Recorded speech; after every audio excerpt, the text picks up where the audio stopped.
Hello and welcome to this podcast from Geopolitical Futures. I'm Christian Smith. Donald Trump arrived in Scotland on Friday for a private visit and meetings with regional leaders. As he was jetting off, though, the US Treasury's attention was on the Cartel de los Sols. The Venezuelan group was sanctioned by the US government on Friday as a terrorist organization. President Trump has long considered the cartels to be terrorists and has made their destruction a key policy of his administration. The cartel's export of drugs to the US is having a devastating impact on parts of the country. But can they really be, quote unquote, destroyed? And why has this all become a geopolitical issue?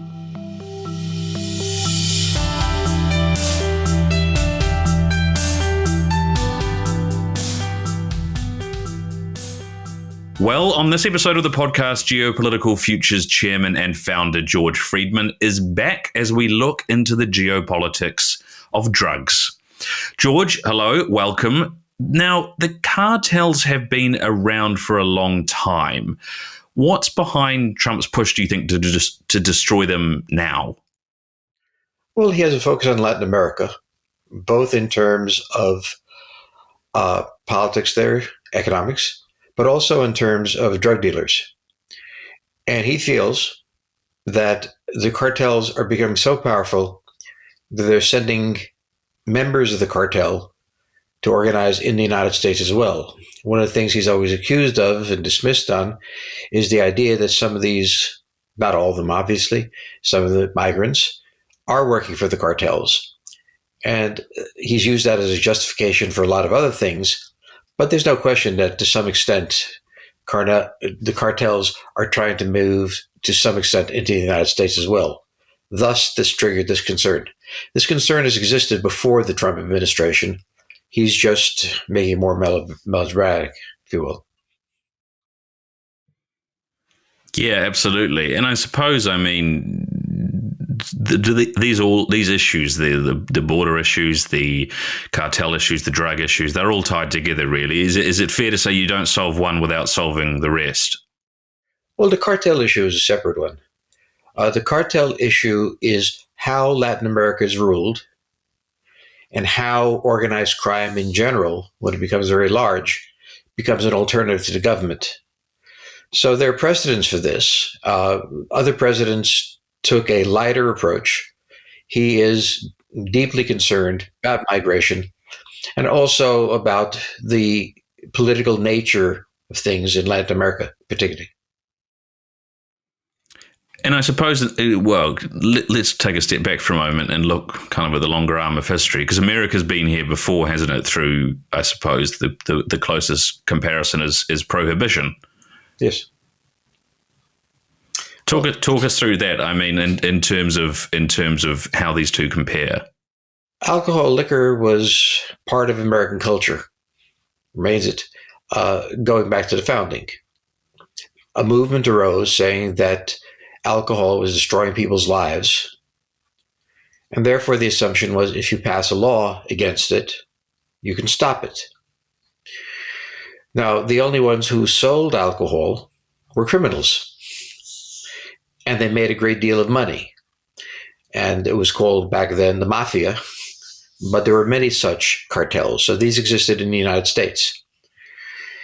And because they were making so much money, they not only had influence of drugs, they could influence politicians, businesses, and so on.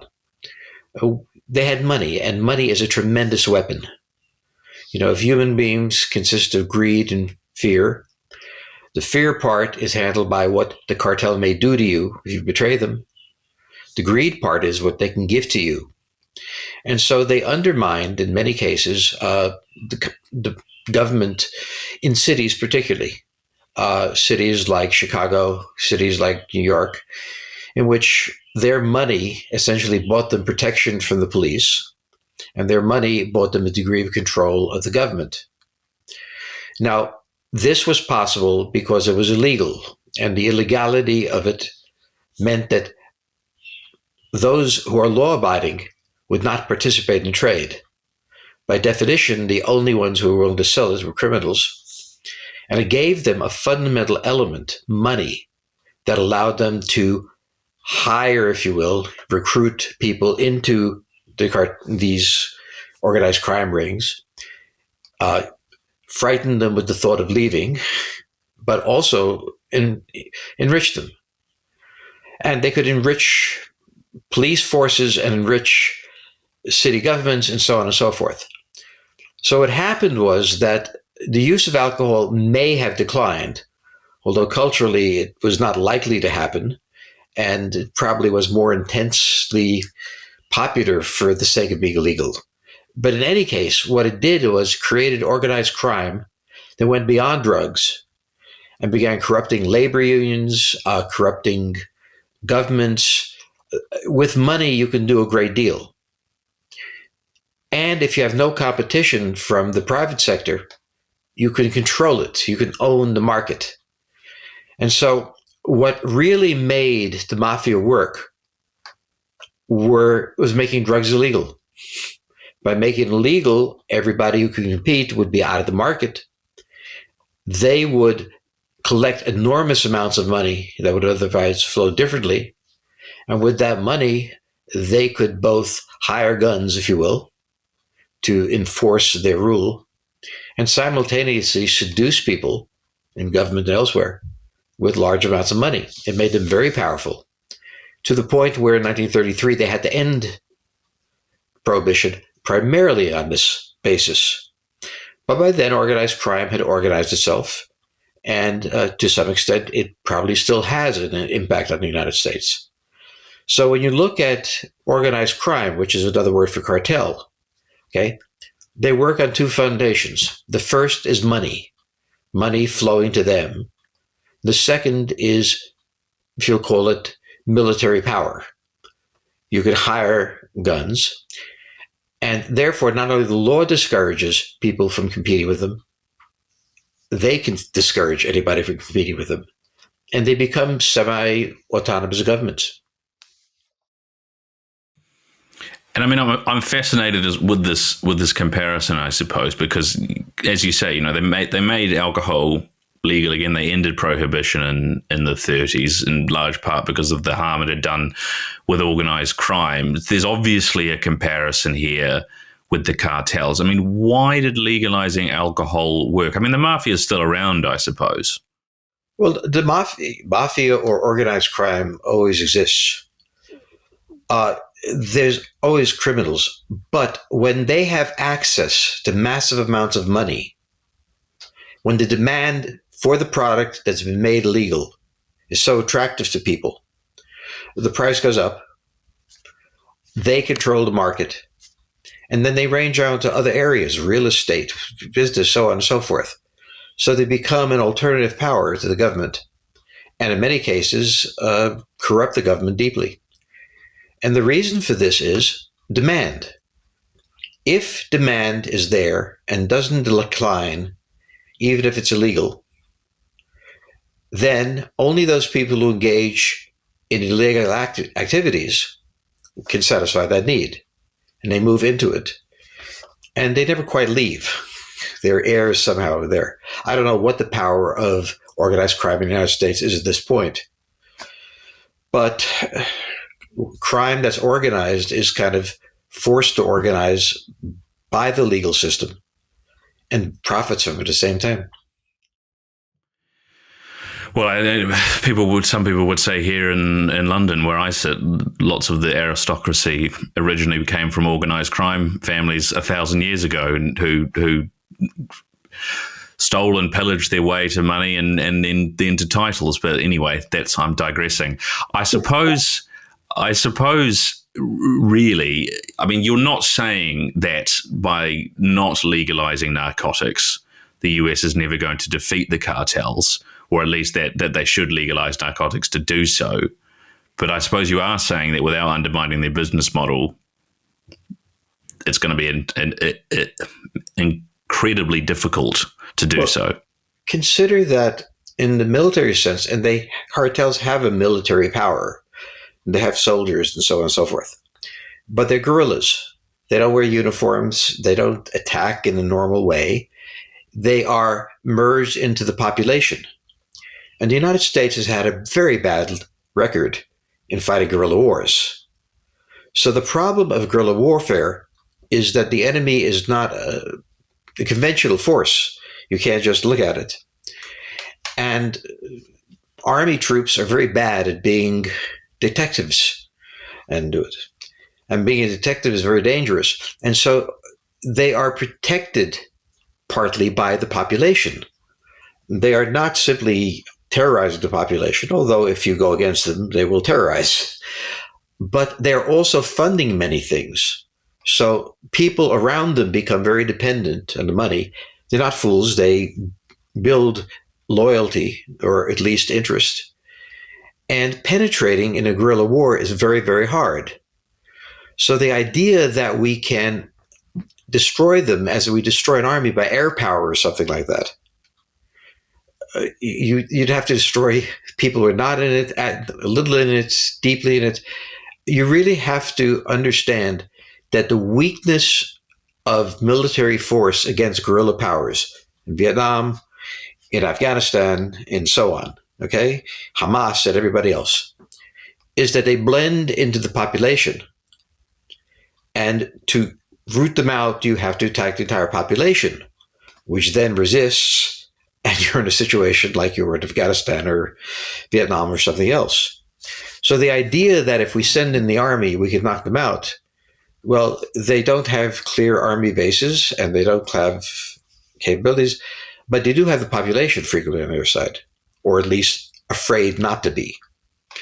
So the only way to really take apart these cartels is to cut off the money supply. So money is a weapon. With money, you can buy people to do things. You can seduce them in various ways. And with money, you can also hire guns to frighten them. Take away the money, and those things decline, not disappear. Once you've built a cartel, is there. But so long as you create a business model for which you can make a huge amount of money, but only if you're a criminal, well, the criminals will be controlling it. Well, I want to pull on a thread there, actually, because I think you've obviously been referring to guerrilla warfare. You can tie in things like terrorism and ideology there, of course, as well. I sort of want to figure out if we could talk about, is this an issue that sort of modern states, one of many issues now that modern states are finding really difficult to overcome, that are beyond the sort of state-on-state geopolitics that we might have been used to during the Cold War or before then? You know, you've got things like, for example, here in the UK and Europe, you've got smuggling gangs and migrants coming over and the difficulty with stopping those gangs. You've got non-state groups like ISIS or Hezbollah, if you're looking from the point of view of Israel or the US. And you've got cartels. I mean, do they all sort of fit together? And these are issues that are difficult to solve for traditional states. Every country has criminals. Every country has lawbreakers. Every country has them organizing in various groups and so on. Okay? The difference between a cartel is the level of money they have available. Okay?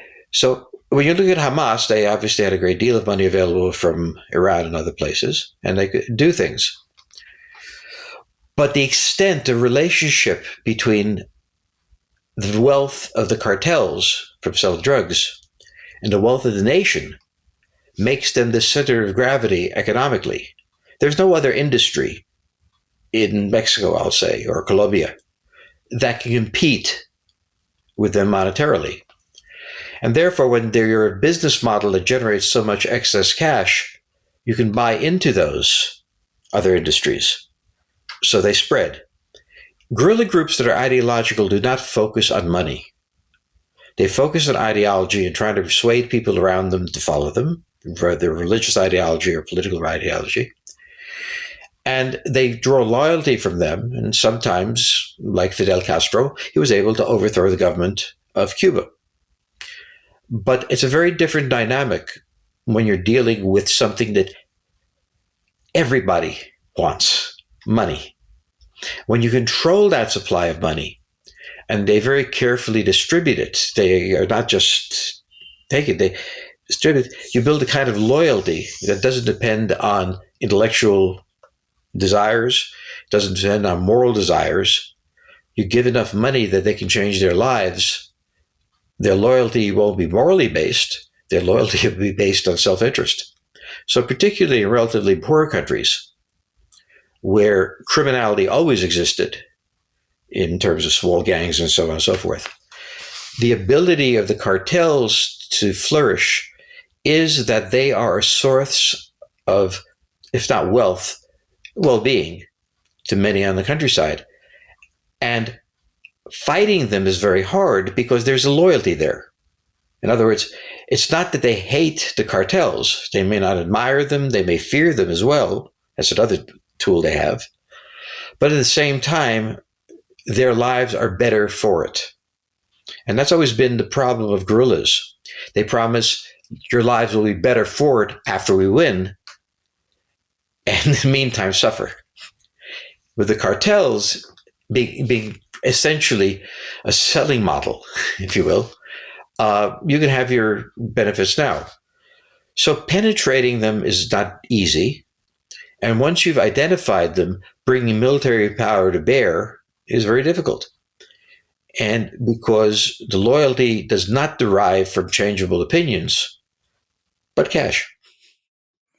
And I suppose in many respects, you might knock out one or two cartels and another will pop up because the demand, as you say, is always there. I mean, so how do you cut off this money supply then? Well, one of the ways is to build in competition to them. So if no one who is legal can compete with them, and there's tremendous demand for the product, they control the market. They can set the price, and they don't have to compete with others, other cartels perhaps in various ways, but not with businesses. If you make them legal, as they did in the 1930s, well, firstly, the Europeans benefited by, particularly the British, surging alcohol into the United States. And therefore, the monopoly that the Mafia, if you will, had was broken. So the situation that you have in this case is you have not only a vast amounts of demand, transferring a vast amount of money, but you have no competition in that and no reason to lower the price, okay?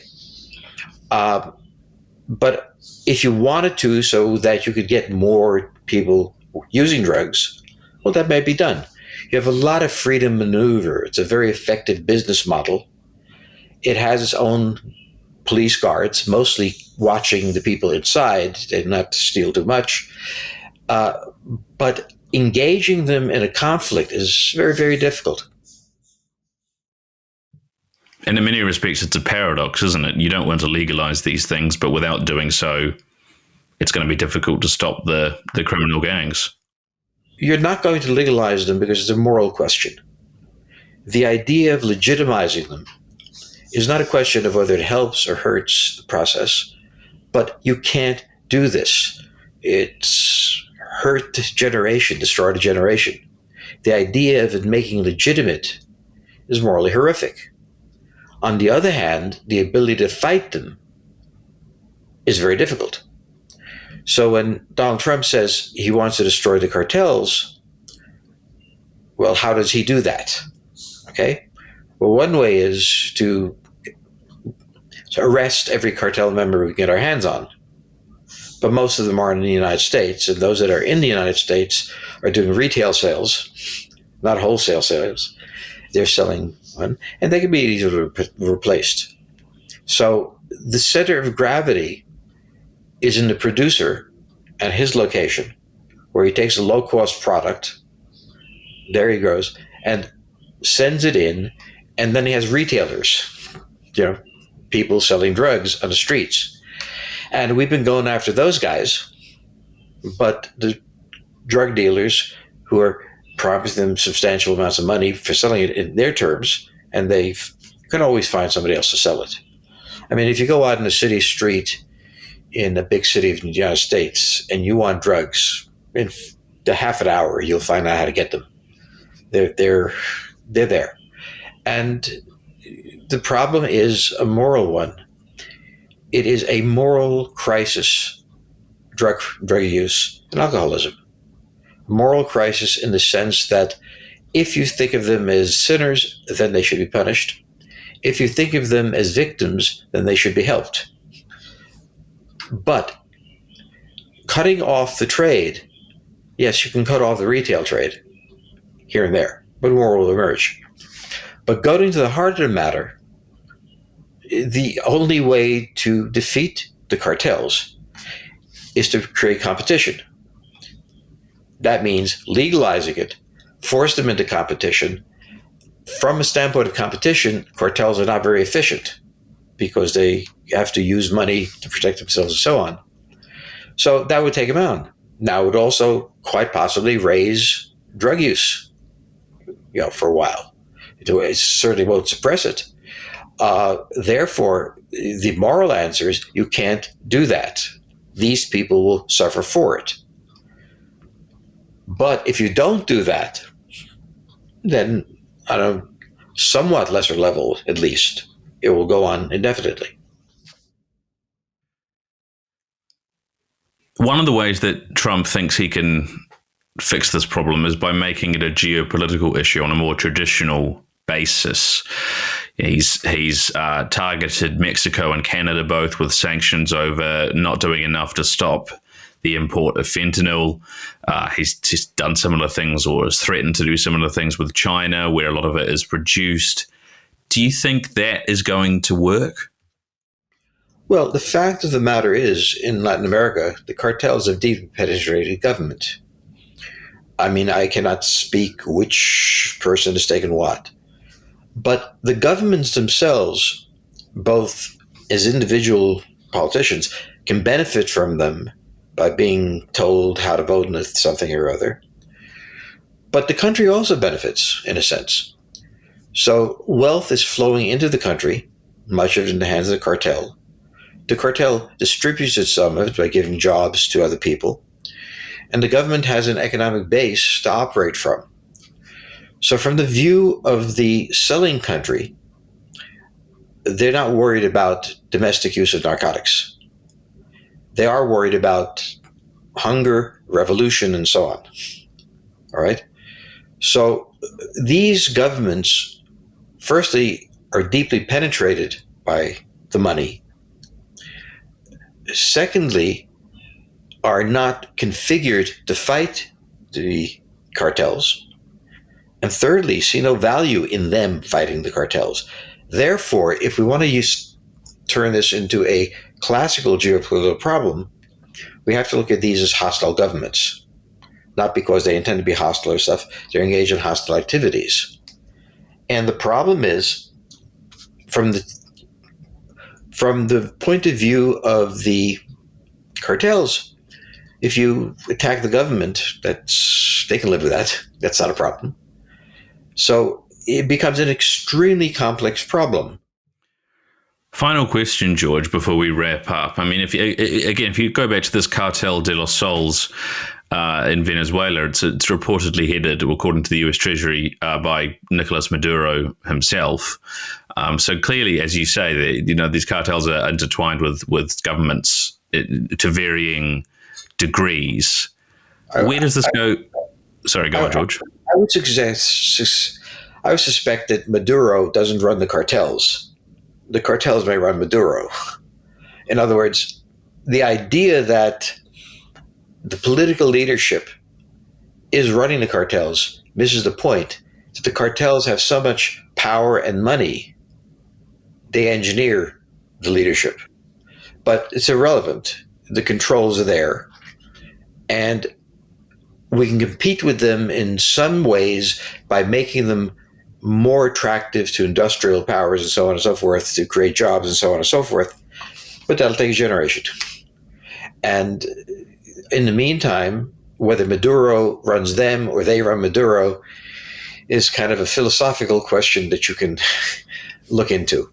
But the fact of the matter is, And this is what Trump is saying about immigration. He's not always clear on it, is that there is a fear that the cartels are moving into the United States by entering legitimate businesses.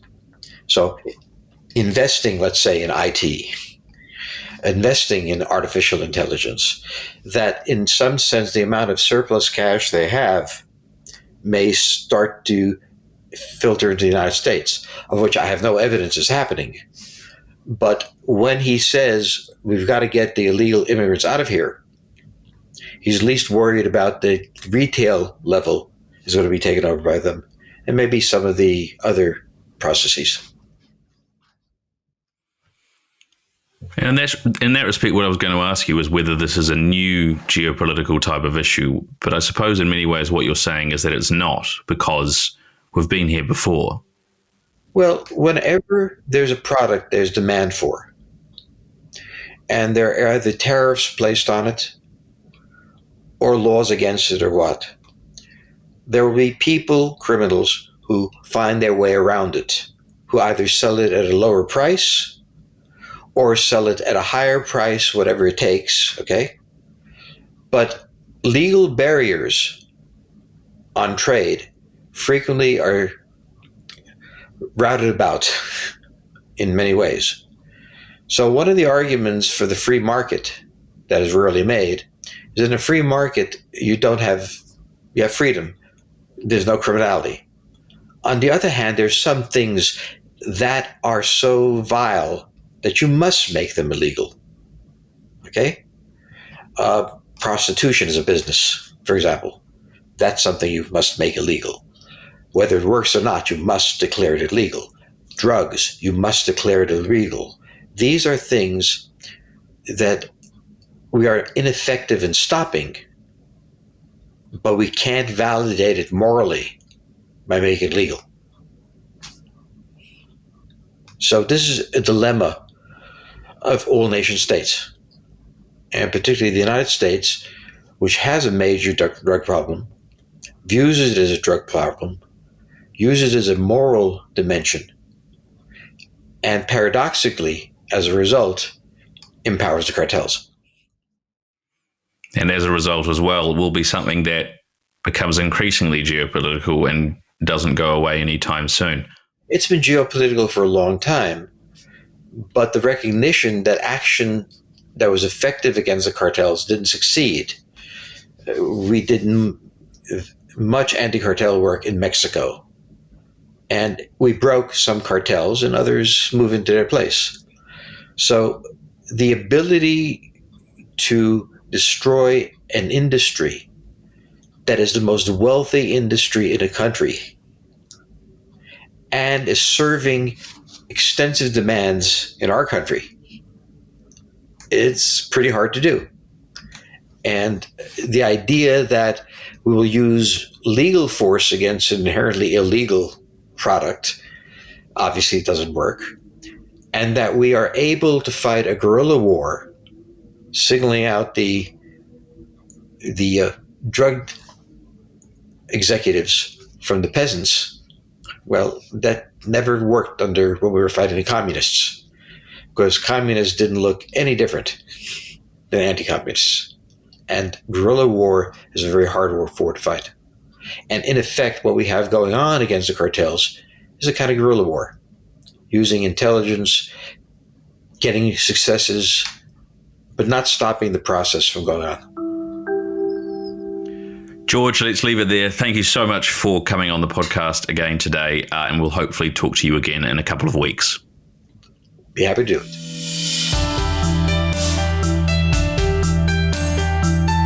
Talking Geopolitics is brought to you by Geopolitical Futures, your source for geopolitical forecasting and analysis.